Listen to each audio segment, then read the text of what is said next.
Depuis vendredi soir, Prades fait son cinéma. Les ciné-rencontres ont cette année pour invité vedette le réalisateur belge Jean-Pierre Dardenne. Avec son frère et complice Luc, il entame une carrière de documentariste, puis réalise pas moins de 11 films de fiction, dont 2 obtiennent la Palme d'Or à Cannes. Loin des tapis rouges, le cinéaste apprécie l'intimité de ce festival, créé en 1959.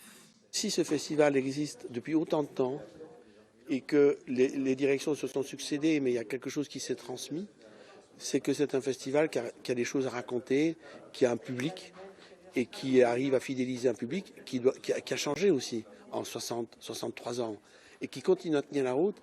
C'est formidable. Après les projections, les échanges se poursuivent autour des repas, dans un cadre idéal pour nouer des liens. On rencontre la personne en fait, au-delà de ces films, on voit ces films et puis on rencontre la personne et c'est vraiment intéressant, quoi. On rencontre des vedettes bien sûr, mais aussi des gens qui aiment le cinéma comme nous, qui viennent de Pau, de Marseille ou d'ailleurs. Et même j'ai rencontré hier une Écossaise. Les films des frères Dardenne se déclinent aussi en images arrêtées, avec cette exposition des photos de plateau, pas moins de 174 clichés qui retracent la vie pendant les tournages. C'est un peu comme une grande famille aussi, un plateau de tournage.